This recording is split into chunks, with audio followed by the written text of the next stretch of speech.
Praise లాడమ్మా. దేవుని నామానికి స్తోత్రం, మహిమ కలుగును గాక.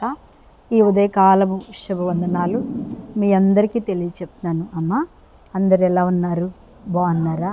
నిజమే, ఈ ఉదయము రాత్రంతా కాచి కాపాడి ఉదయము చూసే భాగ్యమును దేవుడు మనకిచ్చినందుకు ఎంత గొప్ప కృప. అది కేవలము దేవుడే మన జీవితాల్లో బ్రతికించి మళ్ళీ ఆయన్ని స్తుతించేటట్టుగా ప్రభుని ఘనపరిచే రీతిగా ప్రభు మనలను ఆశీర్వదించాడు. దేవునికే మహిమ కలుగునుగాక. ఈరోజు దేవుని వాగ్దానం యోబు గ్రంథము 1వ అధ్యాయము 13వ వచనాన్ని చదువుతున్నాను.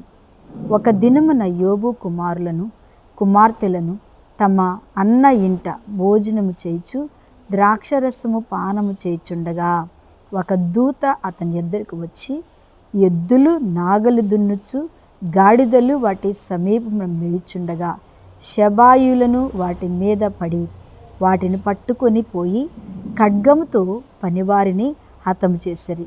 జరిగినది నీకు తెలియచేటకు నేనిక్కడికి తప్పించుకొని వచ్చి ఉన్నాను అన్నాడు. దేవుని బిడ్డలారా, ఈరోజు దేవుడు మనతో ఈ రీతిగా మాట్లాడుతున్నాడు. ఎంత గొప్ప మాట! నిజంగా యోబు చరిత్ర ఎంత చదివినా, ఎంత విన్నా, ఎంత ధ్యానించినా మనందరికీ దిగజారిపోతున్న మన జీవితాలకి ఒక గొప్ప ధైర్యం, ఒక గొప్ప ఆదరణ.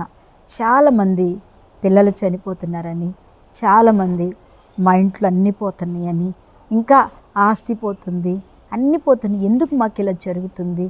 మేము ఆ దేవుడు అందరిగా ఈ మధ్యలో మరి కొంతమంది స్నేహితులు ఉంటారు, ఇటు వచ్చేసాయి, ఎక్కడికి వస్తే అన్నీ జరుగుతాయి, ఎక్కడికి వస్తే అక్కడేం జరగవు. ఇలాంటి దుష్ట గుంట నక్కలు కూడా మన పక్కన ఎదురు చూస్తూ ఉంటాయి. కానీ ఇక్కడ చూడండి, అందరూ కలిసి కుమారులంట మంచి కృతజ్ఞత విందు చేసుకుంటుంటే వాళ్ళ అక్క చెల్లెళ్ళను కూడా పిలిచారంట. ఐక్యత కలిగిన కుటుంబం. దేవుని బిడ్డలారా, ఎంత ఐక్యత కలిగిన కుటుంబం చూడండి. విందు జరుగుతున్నప్పుడు వారి భార్య పిల్లలతోనే కాకుండా అక్కలు చెల్లెళ్ళు, వాళ్ళ పిల్లలు, వాళ్ళ భర్తలు అందరూ వచ్చి కూడా ఇక్కడ ఏం చేస్తున్నారంట? విందు చేయుచున్నారంట. ద్రాక్షరసము పానము చేయుచుండగా ఒక దూత వచ్చిందంట. ఏమని వర్తమానం? అందుకే అంటారు, సంతోషంగా ఉన్న టైంలో, ఆరోగ్యంగా ఉన్న టైంలో, అంత నెమ్మదిగా ఉంది, ప్రశాంతంగా ఉంది అన్న టైంలో ఎక్కడి నుంచి శోధన వచ్చి మన మీద పడుతుందో మనకే తెలియదు. అది మామూలు చిన్న శోధనే కావచ్చు, పెద్ద శోధనే కావచ్చు, లేకపోతే చాలా మనం దిగజారిపోయి లేకపోతే ఆత్మహత్య చేసుకోవడము, లేకపోతే పారిపోవటము, ఇలాంటి కార్యాలు కూడా జరిగించే ఒక దూత వచ్చి చెప్పిందంట. ఏమని చెప్తున్నారు అక్కడ చూడండి. భోజనం చేయుచుండగా పొలంలోనేమో వీళ్ళు ఎద్దులు నాగలి దున్నుతుండగా గాడిదలేమో వాటి సమీపంగా ఉండగా చూడండి, ఎంత మాట చూడండి. ఎద్దుల మీద, గాడిదల మీద, మరి తర్వాత షాబాయిలు వాటి మీద పడి వాటిని పట్టుకొని పోయి ఖడ్గంతో పనివారిని హతం చేసేసారట. ఇదంతా చూడగా నేను ఒక్కడినే తప్పించుకొని వచ్చాను అని చెప్తా. అతడు ఇంకొక మాట్లాడుచుండగా ఇంకొకడు పరిగెట్టుకుంటూ వచ్చి మరి ఒకడు వచ్చి దేవుని అగ్ని ఆకాశం నుండి పడి గొర్రెలు పనివారు రగలబెట్టి కాల్చివేశాను అని చెప్తున్నారు. దేవుని బిడ్డలారా, నిజంగా ఇది చదువుతుంటే మనకి ఏమనిపిస్తుంది? మనం ధన్యులమేనా? యోబు గారు ధన్యుడా? ఈ లెక్కను చూసుకుంటే మనకి ఇలాంటి శోధనలు వస్తున్నాయి? అసలు ఇలాంటి శోధన మన జీవితాలు ఎవరైనా అనుభవిస్తున్నారా? సేవకులు కానీ, కుటుంబాలు కానీ, విశ్వాసులు కానీ, దేవుని కోసం కాడి మోసేవారు కానీ, ఇలాంటి సమస్యలు అనేవి ఒకవేళ మన జీవితాల్లో వస్తే మనం ఉంటామా? మనం నిలబడతామా? మనం ప్రభు కొరకు చూడగలుగుతామా? అందుకే అంటారు, దెబ్బ మీద దెబ్బ, ఏంటో పుండు మీద ఏమంటారు? కారం చల్లినట్టు లోకానుసారమైన సామెతలు. అందుకే దేవుని బిడ్డలారా, దేవుని సన్నిధిలో ఉన్న ప్రతి కుటుంబం మీదకి సంతోషంగానే ఉన్నాను ఈరోజు అనుకోవచ్చు మీరు కదా. దుఃఖపడే వాళ్ళని చూస్తే మీరు హేళన చేయొచ్చు, దుఃఖపడే వారిని చూస్తే మీకు ఎగతాళిగా ఉండొచ్చు.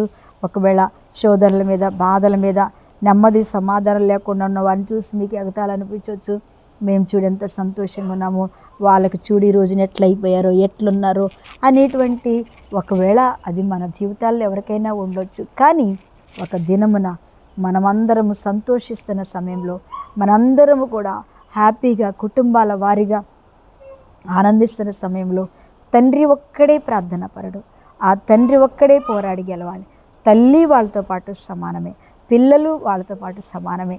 ఆయన చెప్తుండగానే ఈ లోకంలో వీళ్ళు అయ్యిలోపే ఒకళ్ళుగా వచ్చి గొర్రెలు పోయినాయని, ఒకళ్ళు వచ్చి ఒంటెలు పోయినాయని, ఒకళ్ళు వచ్చి పంటంతా కాలిపోయిందని, ఒకళ్ళు వచ్చి మీ అందరి పిల్లలు చచ్చిపోయారు, తుఫాను వచ్చి మీ అందరి పిల్లలు కాల్చబడ్డారు, చచ్చిపోయారు, గాలి తుఫాను వచ్చింది అన్నట్టుగా ఎన్నో మాటలు చెప్తుంటే యోబు మాత్రం కదలకుండా బెదలకుండా, దేవునికి స్తోత్రం, కదలకుండా బెదలకుండా ఆయన ధైర్యాన్ని విడిచిపెట్టుకోకుండా, విశ్వాసం విడిచిపెట్టుకోకుండా, దేవుని కృపను విడిచిపెట్టుకోకుండా ఏమంటున్నాడు తెలుసా?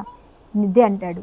ఏమన్నాడంటే 2 చేతులు పైకెత్తేసి ఏం చెప్తున్నాడంటే, నా దేవుడే ఇచ్చాను, నా దేవుడే తీసుకో. నిజమే, ఏమివ్వాలండి? ఆస్తి ఐశ్వర్యాలు మన కష్టార్జితంతో వచ్చినాయా? ఈ బిడ్డలు మన కష్టాలతో వచ్చారా?